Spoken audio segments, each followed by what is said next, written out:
बोलो जयकारा बोल मेरे श्री गुरु महाराज की जय। श्री परमहंस दयाल जी महाराज की जय। श्री कृष्ण कन्हैया लाल की जय। राधे रानी की जय। सर्वप्रथम अपने इष्ट देव सतगुरुदेव भगवान जी के श्री चरण कमलों में लाखों करोड़ों बार दंडवत प्रणाम करते हैं और प्रार्थना करते हैं कि प्रभु आप ही विराजिए, आप ही सब कुछ करिए, हम तो केवल निमित्त मात्र हैं।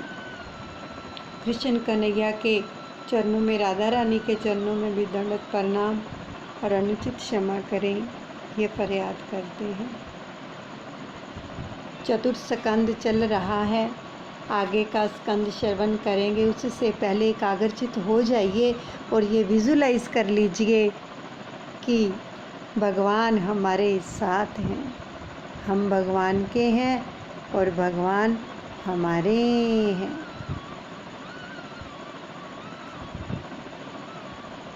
बड़े ही प्रेम से श्रवण कीजिए। एक एक श्वास के साथ सुमिरन चलता रहेगा, सुमिरन को नहीं छोड़ना है। सुमिरन के साथ ही सतगुरु खुश होते हैं और फिर अपना स्वरूप दे देते हैं। जो सुमिरन करता है, हर पल सुमिरन को नहीं छोड़ता है, वो सतगुरु का स्वरूप ही बन जाता है, भगवान का स्वरूप ही बन जाता है। तो इसलिए सुमिरन करते रहिए। आगे का प्रसंग श्रवण कर रहे हैं। कल हमने श्रवण किया था राजा का और सेठ का प्रसंग कि कभी भी अपने दिल के अंदर किसी के प्रति भी कुभाव नहीं रखने चाहिए, यानी नेगेटिविटी नहीं रखनी चाहिए, बिल्कुल नकारात्मकता नहीं रखनी चाहिए, नहीं तो सामने वाला भी वैसा ही व्यवहार करता है। बहुत अच्छा प्रसंग था कल का। अब सबसे पहले गोपाल जी का वंदन करते हैं बड़े प्रेम से। हरे रामा रामा रामा हरे हरे, हरे कृष्णा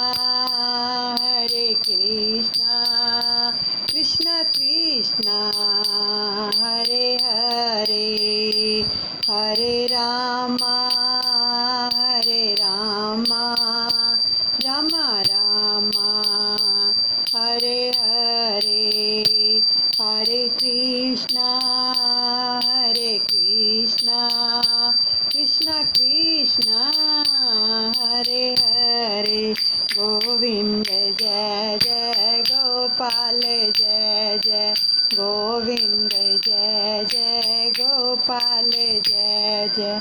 राधा रमन हरि गोविंद जय जय, राधा रमन हरि गोविंद जय जय, गोविंद जय जय गोपाल जय जय, गोविंद जय जय गोपाल जय जय।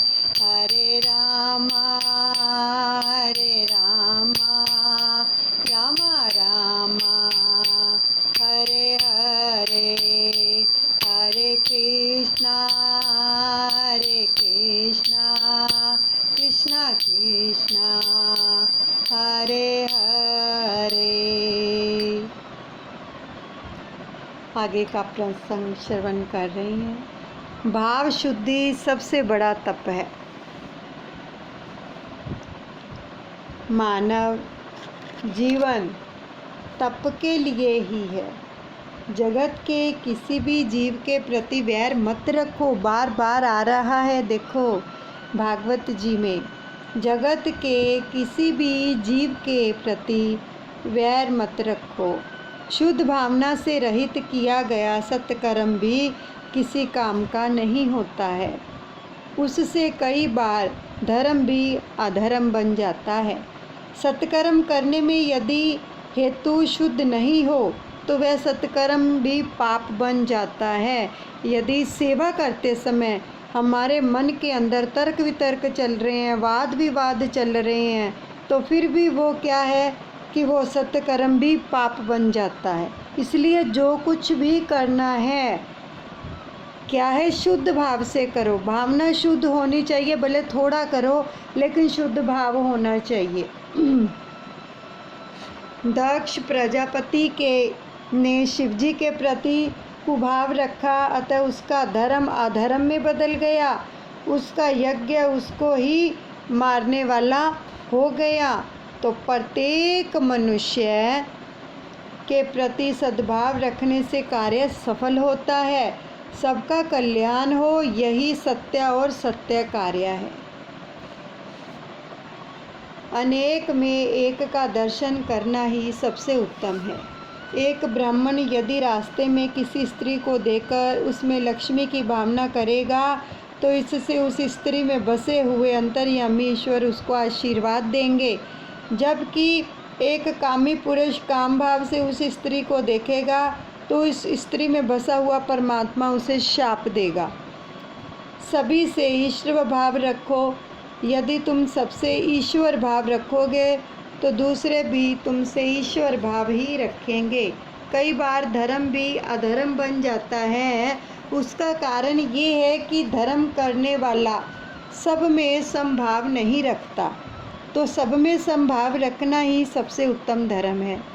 सब में समभाव रखोगे तो सुखी रहोगे। सद्भाव का अर्थ है ईश्वर का भाव।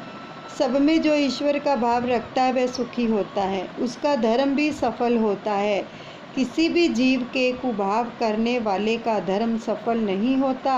महाभारत में हम देखते हैं श्री कृष्ण ने कई बार अधर्म करते हैं, श्री कृष्ण कई बार अधर्म करते हैं, किंतु उनके मन में सबके लिए सद्भावना ही होता है, इसलिए उनका अधर्म भी धर्म बन जाता है।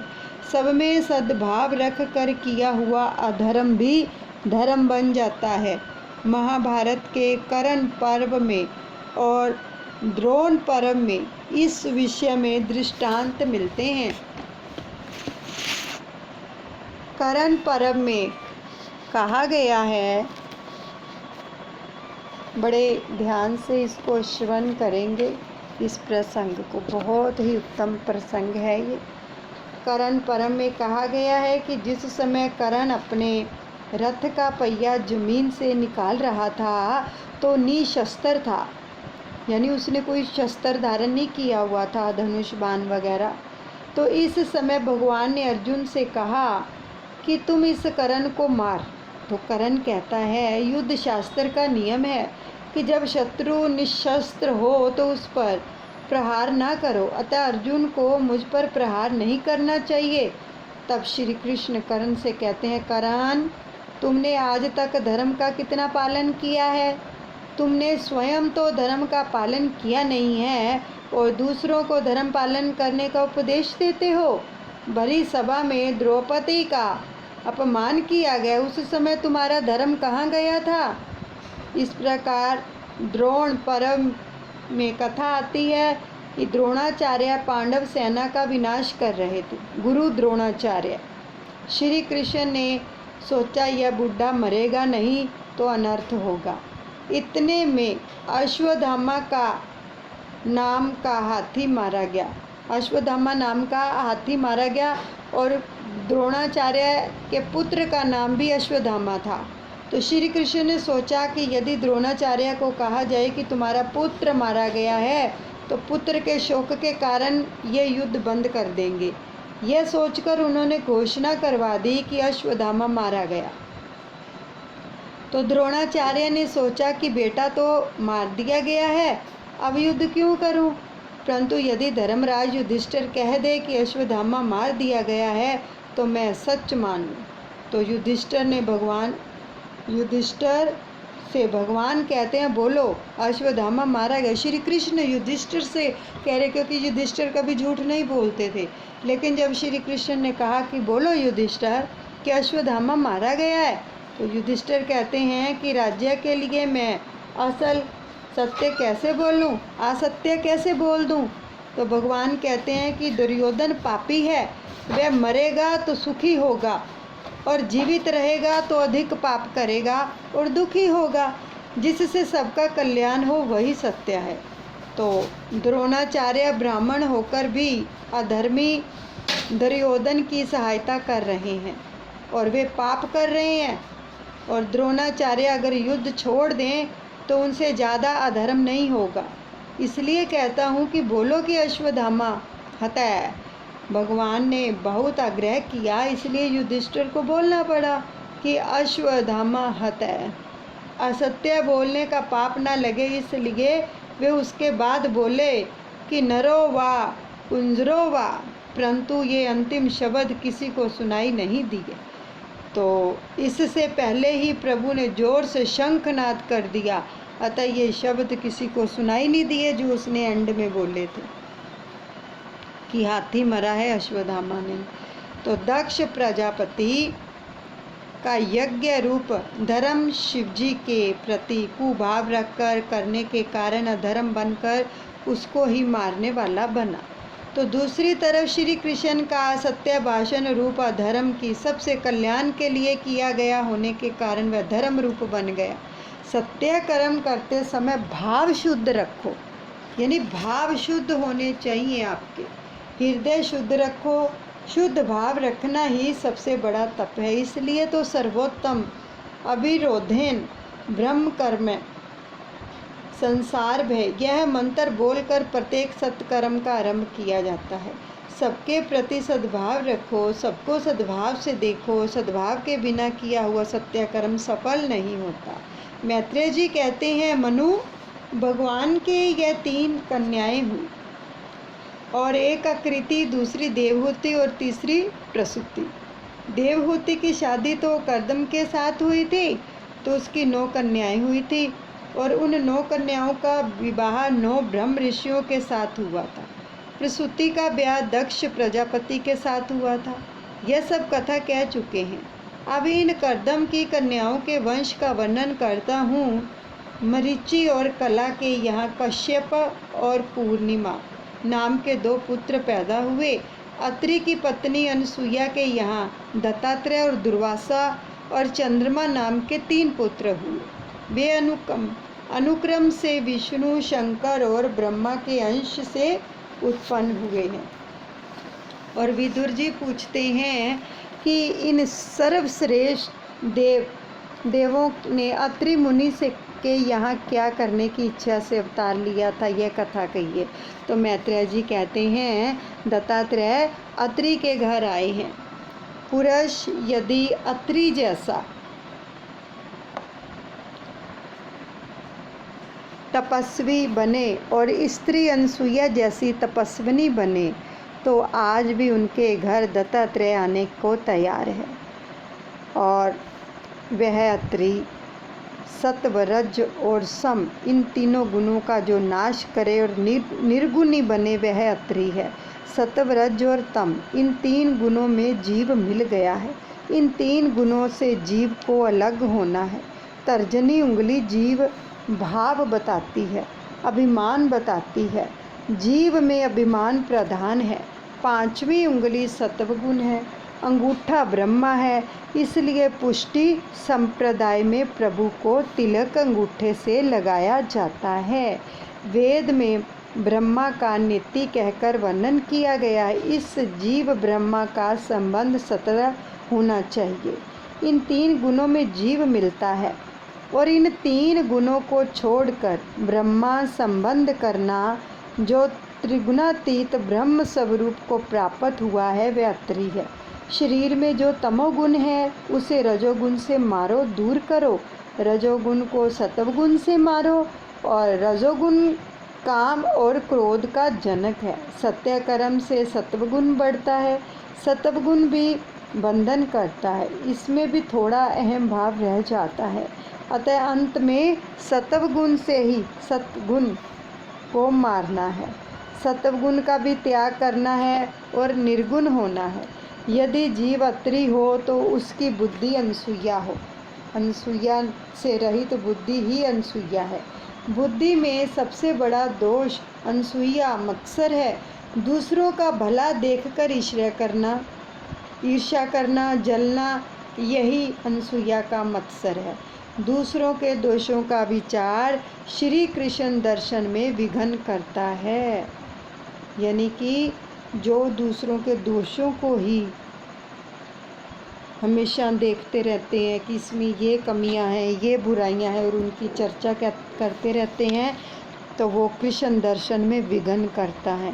कृष्ण दर्शन में, भगवान के दर्शनों में, बुद्धि में जब तक अनसूया मत्सर होगा तब तक ईश्वर का चिंतन नहीं कर सकेंगे। भगवान का दर्शन सब में करना है। यदि जीव सब में ब्रह्मा का दर्शन करे तो वह कृतार्थ होता है। देखो, हम भागवत जी का पाठ श्रवण कर रहे हैं तो इनमें बहुत कुछ हमें मिल रहा है ज्ञान कि हमें क्या करना चाहिए और क्या नहीं करना चाहिए। ये भागवत का पाठ भी हमें तभी लाभवंत होगा अगर हम किसी की बुराई नहीं करेंगे। छोड़ दो, चाहे कोई जैसा भी है, प्रभु से प्रार्थना करो कि इसके ऊपर कृपा करो ताकि इसका बुराइयों का खात्मा हो। आप ही कर सकते हो, उसको ब्लेस करो, लेकिन किसी से चर्चा मत करो। ये भागवत जी हमें सिखा रही हैं। सच में हम माफ़ी मांगते हैं कि अगर हम बुराइयां करते हैं तो उनको छोड़ दो, किसी की बुराई मत करो। भगवान का नाम लेने का फ़ायदा ही तभी है, ये भागवत जी में आ रहा है। जिसकी बुद्धि असूया रहित होती है वही अत्रि बनता है। तत्पश्चात दत्तात्रेय पधारते हैं, जीव 3 गुणों का त्याग करके निर्गुणी बने और बुद्धि अनसूया रहित बने। तब ईश्वर प्रकट होते हैं। प्रभु के सिमरन से बुद्धि जागृत होती है। अनसूया ईश्वर के मार्ग में आगे बढ़ने में रुकावट करने वाली है। अनसूया ज्ञान शक्ति के मार्ग में जो है रुकावट करती है, इसलिए किसी से असूया मत करो। जब बुद्धि अनसूया बनती है तब ईश्वर का चिंतन कर सकती है। अनसूया महान पतिव्रता है। एक बार देव ऋषि नारद कैलाश में आए और शंकर समाधि में थे और पार्वती जी पूजन कर रही थी। तो पार्वती जी ने नारद जी को प्रसाद दिया। नारद जी कहते हैं कि लड्डू बहुत से रस हैं, आज आपके हाथ का प्रसाद मिला है, परंतु उस अनसूया के घर के लड्डू आपके लड्डू से श्रेष्ठ हैं। पार्वती जी पूछती हैं कि ये अनसूया कौन है। नारद जी कहते हैं कि आप पतिव्रता हैं, मगर अनसूया महान पतिव्रता है। तो पार्वती के मन में ईर्ष्या उत्पन्न हुई, अनसूया मुझसे भी बढ़कर है। श्री शंकर जब समाधि से जागे तो पार्वती ने वंदन किया। घर के आदमी बहुत वंदन करें तो समझ लेना कि गड्ढे में उतारने की तैयारी है। तो शंकर ने पूछा, देखो क्या बात है। पार्वती ने कहा कि किसी भी प्रकार से अनसूया का पतिव्रत्य भंग हो, ऐसा करो। तो शिव जी कहते हैं कि जो दूसरों का बुरा करने की इच्छा करता है ना, उसका ही बुरा होता है। तो इसमें कल्याण नहीं है देवी, परंतु तेरी इच्छा है तो मैं प्रयत्न करूँगा। तो इस ओर नारद जी बैकुंठ में आए तो लक्ष्मी जी से मिले। उन्होंने नारद जी से पूछा कि आज इतने आनंद में क्यों हैं। तो नारद जी कहते हैं कि बैकुंठ की महिमा तो पहले थी, परंतु अब तो अनसूया के आश्रम के सिवा कहीं भी जाने की इच्छा नहीं होती है। मैं उनके आश्रम से आ रहा हूँ, अतः अति आनंद में हूँ। तो लक्ष्मी जी पूछती हैं कि यह अनसूया कौन है। नारद जी कहते हैं कि वह महान पतिव्रता है। लक्ष्मी जी ने श्री विष्णु से कहा कि आप कुछ ऐसा करें कि जिससे अनसूया का पतिव्रत भंग हो। तो पार्वती का अर्थ है बुद्धि, बुद्धि विद्या में मत्सर है। और लक्ष्मी जी का अर्थ है द्रव्य, द्रव्य में ईर्ष्या अथवा असूया रहती है, तो ब्राह्मणी रजोगुण है। तो सावित्री ने भी इसी प्रकार ब्रह्मा जी से विनती की। शंकर, विष्णु, ब्रह्मा तीनों देवता चित्रकूट में एक साथ मिले। तीनों देवता अनसूया के आश्रम में आए। भिक्षा मांगते हुए उन्होंने कहा कि हम भिक्षा मांगते हैं, मगर आप नग्न होकर भिक्षा दें तो हम लेंगे। तो अनसूया सोचती है कि यदि नग्न होकर भिक्षा दूंगी तो मेरा पतिव्रत्य भंग होगा, और अगर भिक्षा नहीं दूं तो घर आंगन में आए हुए अतिथि वापस जाएंगे तो यह भी पाप होगा, मुझे पाप लगेगा। तो प्रभु कहते हैं कि हमें नग्न होकर भिक्षा दो, अर्थात वे कहते हैं कि वैष्णव शुद्धे वासना रहित होकर भिक्षा दो। ईश्वर को वासना रहित होकर निष्काम होकर सब कुछ अर्पण करना है। तो अनसुईया के मन में कोई वासना नहीं थी। सूक्ष्म वासना भी यदि मन में हो तो ये 3 देवता उसके पास नहीं आते हैं। तो अनसुईया ने ध्यान किया, तीनों देवताओं पर अपनी क्या था, पानी छिड़का। तीनों देव बालक बन गए। पतिव्रता में इतनी शक्ति होती है। पार्वती सोचती है कि शिवजी प्रातःकाल के गए हैं, फिर भी अभी तक नहीं आए। लक्ष्मी सावित्री भी अपने अपने पतियों को खोजने के लिए निकली हैं। तीनों देवियाँ चित्रकूट में आई। इतने में नारद जी भी वहाँ पर आ पहुँचे और अनुष्ठान में बैठे देवियों ने उनसे पूछा कि हमारे पति का कुछ समाचार जानते हो। नारद जी कहते हैं, पहले तो बताओ कि बड़ी कौन है, आप या अनसुईया। देवियाँ कहती हैं कि अनसुईया बड़ी है, परंतु हमारे पति कहाँ हैं। नारद जी ने कहा, सुना है कि आपके पति बालक बन गए हैं, वे अनसुईया के घर में ही मिले। तो दूसरों से असूया करने वालों को शांति नहीं मिलती है। देवियाँ डरती हैं, सोचती हैं कि यदि हम वहाँ जाएं और अनसुईया यदि शाप देते तो नारद जी कहते हैं कि आप भले मत्सर करें, परंतु अनसुईया मत्सर नहीं करेगी। तो अनसुईया को आपको सद्भाव से देखेगी, आपके प्रति सद्भाव रखेगी। देवियाँ आश्रम में आती हैं। अनसुईया ने देवताओं से अनेक प्रतिज्ञाएं करवाई हैं। आज से प्रतिज्ञा करो कि पतिव्रता को कभी कष्ट नहीं दोगे, जगत की किसी भी स्त्री को नहीं सताओगे। इतने में अत्रि ऋषि पधारते हैं। ये तीनों बालक कौन हैं? अनसुईया कहती है कि ये मेरे 3 बालक हैं और ये 3 बालकों की स्त्रियां हैं। अत्रि ऋषि कहते हैं, देवी ऐसा ना कहो, ये 3 महान देवता हैं। इसके बाद जल छिड़का और तीनों देवता प्रकट हुए। तीनों देवता कहते हैं कि आपके आंगन में हम बालक होकर खेलते थे, वह सुख सदा के लिए आपको हम देंगे। इन तीनों देवताओं के तेज मिलकर दत्तात्रेय के रूप में प्रकट हुए। जब यह जीव कुछ मांगता नहीं है तब परमात्मा उसको अपने स्वरूप का दान करते हैं। मार्गदर्शन गुरु कृपा के बिना मिलता नहीं है। गुरु दत्तात्रेय मार्गदर्शन कराने वाले हैं, इसलिए उनका जन्म मार्गशीर्ष मास में हुआ है। पहले अध्याय में कर्दम ऋषि की कन्याओं के वंश का वर्णन किया गया है। दक्ष प्रजापति और प्रसूति के यहाँ 16 कन्याएं हुई, तो उनमें से 13 उन्होंने धर्म को, एक अग्नि को, एक पितृगण को और 16वीं सती श्री शंकर जी को दे दी। धर्म की 13 पत्नियां कही गई हैं। उनके नाम हैं श्रद्धा, दया, मैत्री, शांति, पुष्टि, क्रिया, उन्नति, बुद्धि, मेधा, समृद्धि, तितिक्षा, घृति और मूर्ति। धर्म के 13 ब्याह हुए हैं। इन 13 गुणों को जीवन में उतारने से धर्म जरूर फलता है। इन 13 गुणों के साथ ब्याह करोगे तो भगवान मिलेंगे। धर्म की पहली पत्नी है श्रद्धा। ईश्वर में श्रद्धा रखो। धर्म की प्रत्येक क्रिया श्रद्धा से करो। श्रद्धा दृढ़ होनी चाहिए। एक दिन नामदेव जी के पिता जी को कहीं बाहर जाने का प्रसंग आया, तो नामदेव जी उस समय छोटी उम्र के थे। घर में देव पूजा रखी गई थी, तो उस पूजा का नाम नामदेव को सौंप दिया गया। पिताजी ने नामदेव को पूजा की विधि समझा दी। उस तरह नामदेव जी भगवान को दूध के प्रसाद का भोग धरते हैं। भगवान दूध पीते नहीं। नामदेव जी बहुत मिन्नतें करते हैं। रोज़ तो पिताजी के हाथ से आप भोग को स्वीकार करते हैं। आज मुझसे कौन सी भूल हो गई है, क्या आप दूध क्यों नहीं पीते?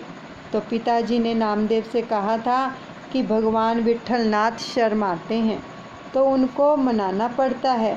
तो इसलिए नामदेव जी बहुत मनाते हैं। विट्ठलनाथ, यदि आप दूध नहीं पिएंगे तो मेरे पिताजी मुझे मारेंगे। विट्ठलनाथ दूध पियो ना। पर जब तक विनती व्यर्थ हो गई तो नामदेव जी मूर्ति के आगे अपना सर फोड़ने को तैयार हो गए। वे बोले, विट्ठल, दूध पीना है या नहीं? दूध पियोगे तो मैं अपना, अगर नहीं पियोगे तो मैं अपना सर फोड़ लूँगा। तो भगवान नामदेव जी की दृढ़ श्रद्धा और भक्ति को देखकर प्रसन्न हुए। ज्यों ही नामदेव सिर पटकने को तैयार हुए, वहाँ भगवान प्रकट हो गए। तो भगवान ने दूध का कटोरा ले लिया और दूध पीने लगे। 5 वर्ष के नामदेव भगवान को दूध पिलाते हैं। जब नामदेव को लगा कि भगवान विट्ठलनाथ सारा दूध पी जाएंगे, तो उन्होंने प्रभु को जोर से आवाज़ दी, विट्ठला, तुम तो सारा दूध पी जा रहे हो, क्या मुझे प्रसादी नहीं दोगे? पिताजी तो रोज़ प्रसादी देते हैं। नामदेव का प्रेम देखकर विट्ठलनाथ जी बहुत प्रसन्न हुए। प्रभु ने नामदेव को गोद में ले लिया और दूध पिलाया। दृढ़ श्रद्धा भक्ति से, दृढ़ प्रेम से जड़ भी चेतन बनता है। जीव मात्र के साथ मैत्री रखो।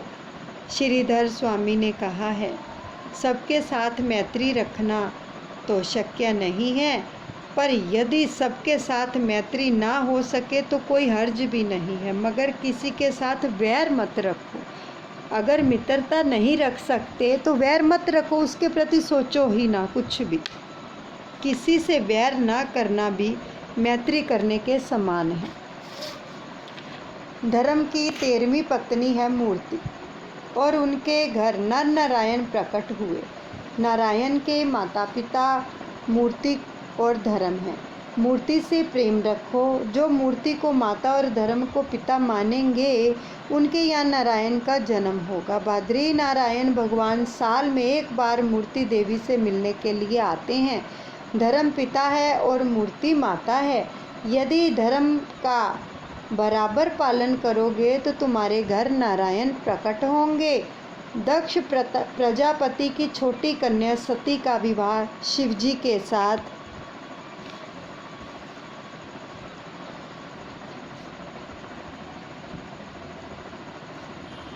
दक्ष प्रजापति की छोटी कन्या सती का विवाह शिवजी के साथ हुआ है। दक्ष प्रजापति ने शिवजी का अपमान किया, इसलिए सती ने अपना शरीर यज्ञ में भस्म कर दिया। भगवान शंकर महान हैं, सचराचर जगत के गुरु हैं। संत ज्ञानेश्वर ने ज्ञानेश्वरी में कहा है, जगत में जितने धर्म संप्रदाय हैं उनके आदि गुरु श्री शंकर हैं। गुरु किए बिना मत रहो। सभी मंत्रों के आचार्य शिवजी हैं, इसलिए उनको गुरु मानकर मंत्र दीक्षा लेनी चाहिए। विदुर जी पूछते हैं कि देवों में सबसे श्रेष्ठ शिवजी के साथ दक्ष प्रजापति ने वैर किया। इस बात को सुनकर बहुत आश्चर्य होता है। यह कथा मुझे विस्तार से सुनाइए। तो मैत्रेय जी कहते हैं, प्राचीन काल में प्रयागराज में बड़ा ब्रह्म सत्र हुआ था और त्रैगही योग जब होता है तब कुंभ होता है। गरुड़ जब अमृत लेकर जा रहा था तब चंद्र, सूर्य और गुरु इन तीनों ने अमृत कुंभ की रक्षा की थी।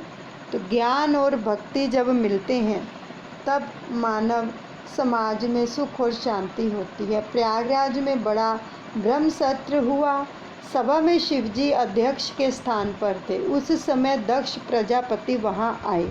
जहाँ भी मनुष्य बैठा हो वहीं भक्ति करे, वह उत्तम भगत है। शिवजी महाराज भगवान नारायण का ध्यान कर रहे थे। सभा में कौन आया है और कौन गया है इनका उनको कोई भान नहीं था। दक्ष वहाँ आए। दूसरे देवों ने उठकर उनका सम्मान किया, परंतु शिवजी खड़े नहीं हुए। उस समय क्रोध में आकर दक्ष ने शिवजी की निंदा की। श्रीधर स्वामी ने तो निंदा में भी स्तुति की के अर्थ निकाले हैं कि अर्थात इन निंदा के शब्दों में भी शिवजी की स्तुति रूप अर्थ निकले हैं। श्रीमद् भागवत पर सबसे उत्तम टीका श्रीधर स्वामी जी की मानी गई है कि वे नरसिंह भगवान के भगत थे। दशम स्कंद में श्री कृष्ण की शिशुपाल ने निंदा की तो उसका श्रीधर स्वामी ने स्तुति परक अर्थ किया है, क्योंकि निंदा सुनने से भी पाप लगता है। निंदा नरक के समान है। जो व्यक्ति उपस्थित ना हो और उसके दोषों के वर्णन को निंदा कहते हैं। शिवजी की निंदा भागवत जैसे ग्रंथ में शोभास्पद नहीं है। तो दक्ष प्रजापति ने निंदा करते हुए कहा, शिव शमशान में रहने वाला है, परंतु यह तो स्तुति रूप है। सारा जगत शमशान के समान है।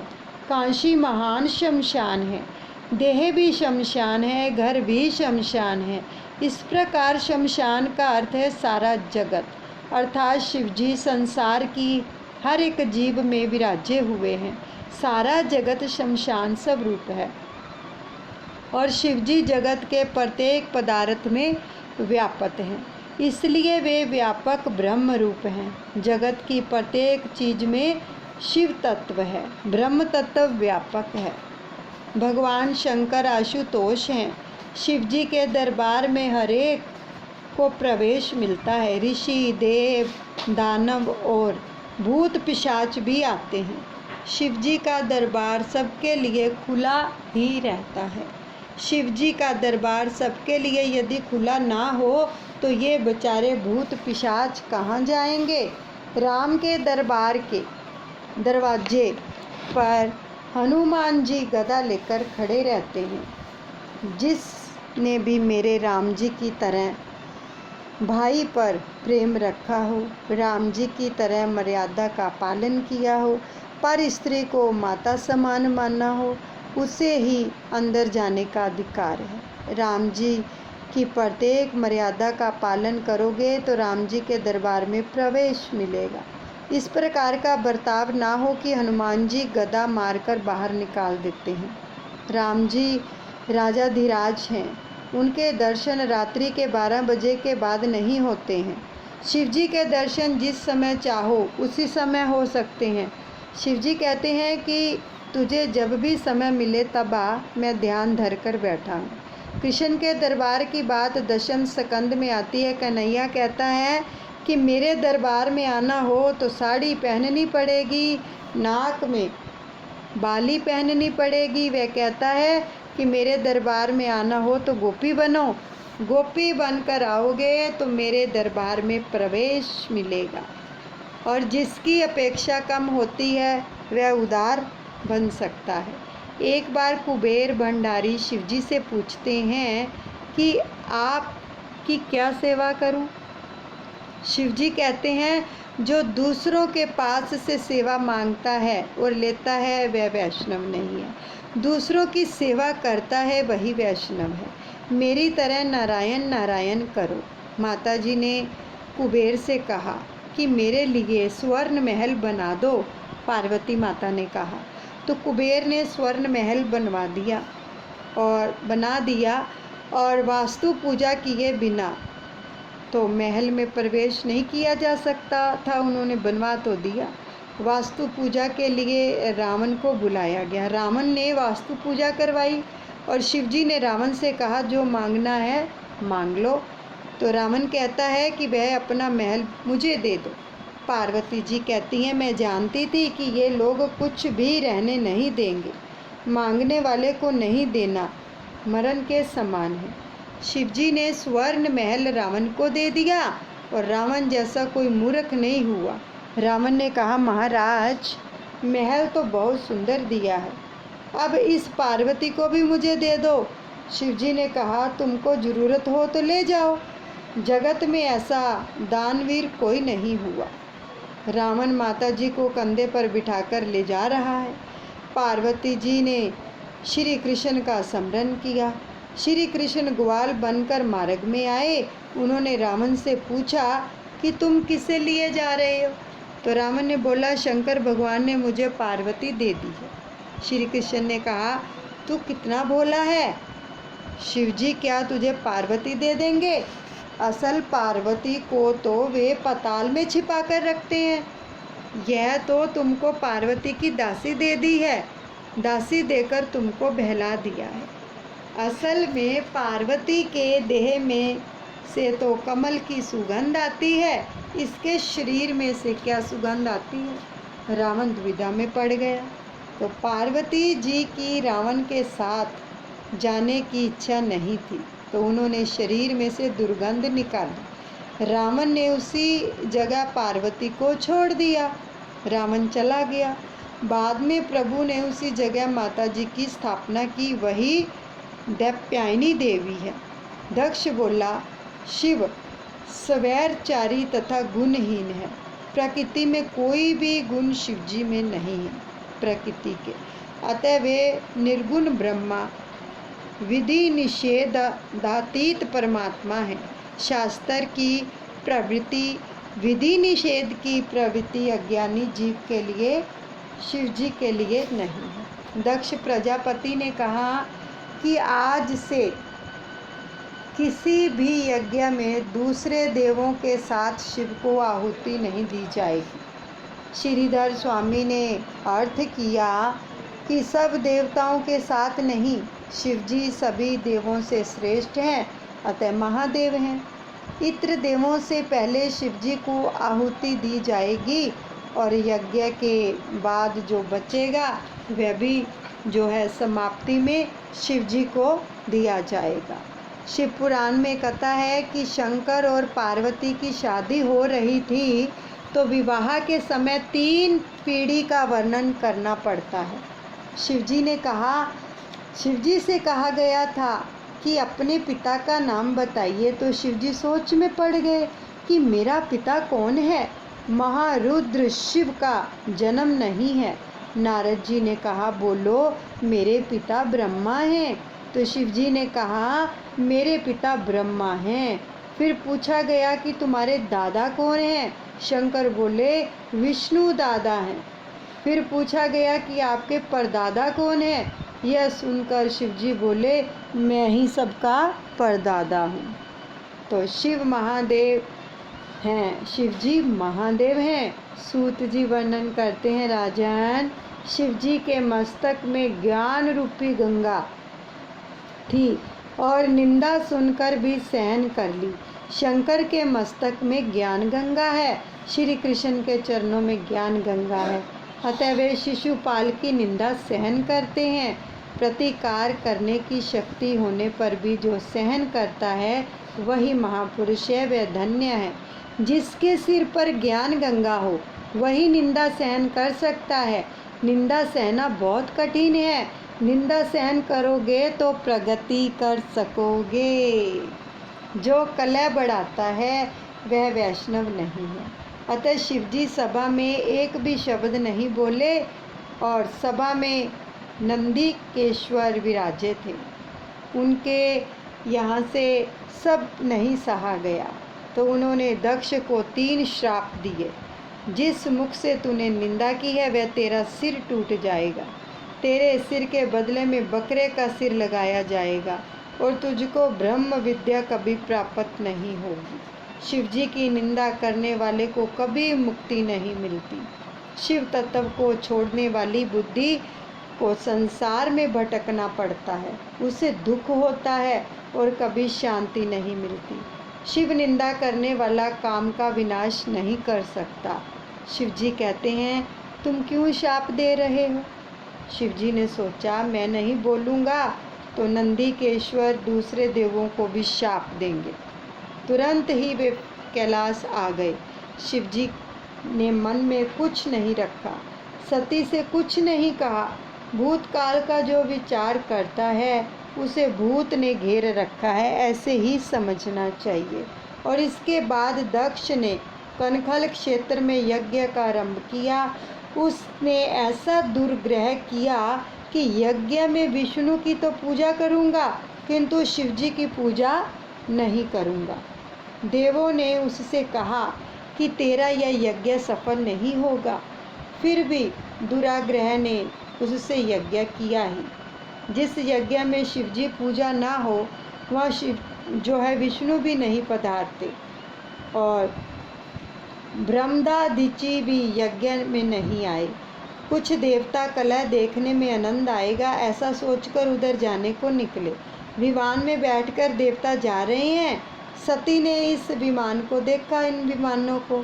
सती ने सोचा कि ये देव कन्याएं कितनी भाग्यशाली हैं, ये लोग कहाँ जा रहे होंगे।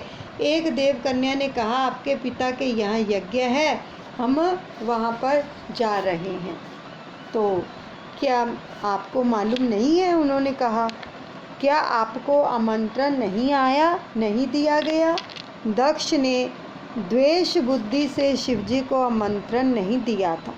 सती को मालूम नहीं था कि पति और पिता के बीच में कुछ अनबन हो गई है, तो उनका मन पिता के यहाँ जाने के लिए अधीर हो उठा। शिवजी समाधि से जागे। शिवजी ने कहा, देवी आज बहुत आनंद में हो। सती ने कहा, आपके ससुर जी महायज्ञ कर रहे हैं।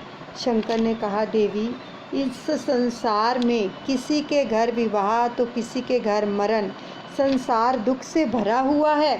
सुख रूप तो एक परमात्मा है। तेरे और मेरे पिता तो नारायण ही हैं। तो सती ने कहा, महाराज आप कैसे निष्ठुर हैं, आपकी किसी भी संबंधी से मिलने की कोई इच्छा तक नहीं होती। तो शंकर ने कहा, देवी मैं सबसे मन से मिलता हूँ, किसी को शरीर से नहीं मिलता। प्रत्यक्ष शरीर से किसी से मिलने की इच्छा ही नहीं होती है। सती, आप तत्वनिष्ठ हैं, ब्रह्म रूप हैं, किंतु नाथ मेरी वहाँ जाने की बहुत इच्छा है, आप भी चलिए, आपका सम्मान होगा। तो शिवजी बोले, मुझे सम्मान की इच्छा नहीं है। सती ने कहा, नाथ आप सर्वज्ञ हैं, मगर व्यवहार का ज्ञान नहीं है। हम किसी के घर नहीं जाएंगे तो हमारे घर भी कोई नहीं आएगा।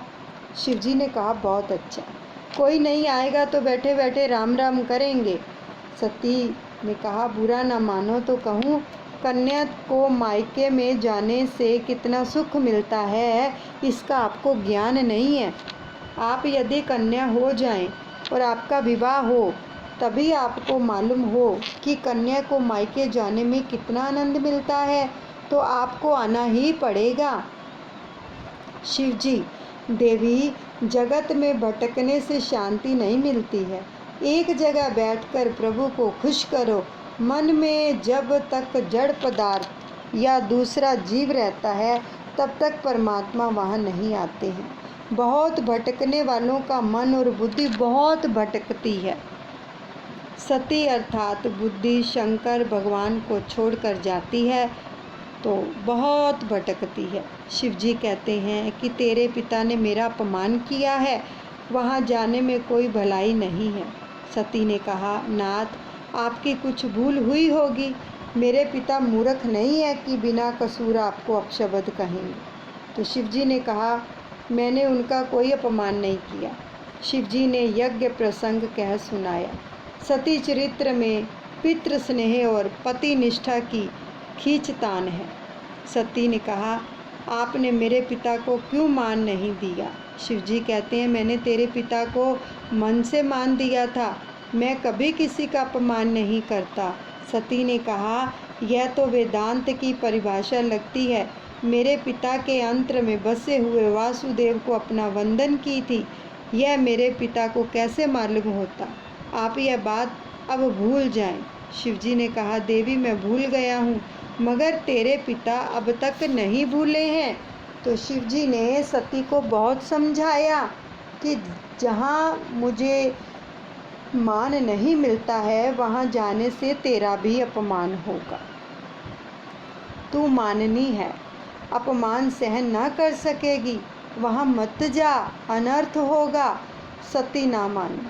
तो उसने सोचा कि यज्ञ में नहीं जाऊंगी, पति और पिता के बीच में वैर बढ़ेगा, सबको यह वैर की बात मालूम होगी।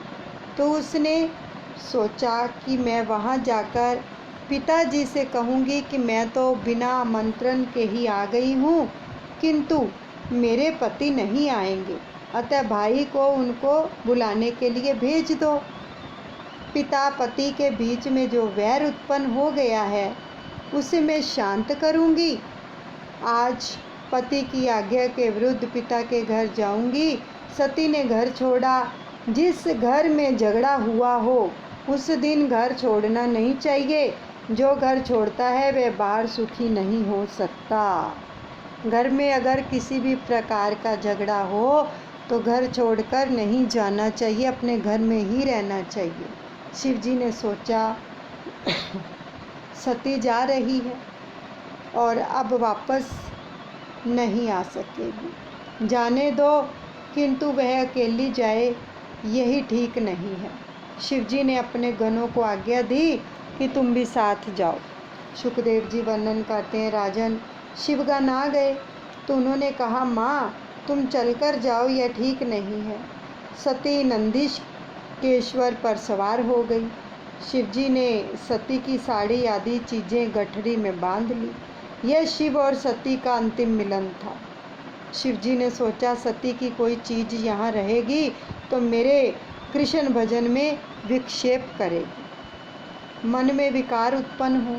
ऐसा कोई चित्र घर में नहीं रखना चाहिए। वह चित्र मन में आएगा तो कृष्ण भजन में विघ्न करेगा। सती ने कहा, इन सब चीज़ों की क्या ज़रूरत है? शिवजी ने कहा, देवी तुमको ज़रूरत पड़ेगी, सब साथ ले जाओ। शिवजी ने कहा, देवी और सती तुमको बहुत जल्दी जाना था, इसलिए व्यास जी ने रास्ते का वर्णन नहीं किया है। और सती जी यज्ञ मंडल में तो पधारती हैं, वहाँ शंकर की अर्धांगिनी हैं, सारा जगत उनका सम्मान करता है। ऋषि मुनि भी जब उनका सम्मान करते हैं, मगर सती को इससे संतोष नहीं हुआ। आदि शक्ति जगदम्बा ने दक्ष को प्रणाम किया। सती को देखकर दक्ष क्रोधित हुआ, यह गरबा क्यों इधर आई है? और यह कहकर उसने मुख फेर लिया। दक्ष दक्ष नहीं अदक्ष है। और शिव महिम स्तोत्र में लिखा है, श्रीधर स्वामी ने कहा कि क्रिया दक्ष अपि अदक्ष मूर्ख है। दक्ष क्रिया दक्ष नहीं अपितु क्रिया अदक्ष था।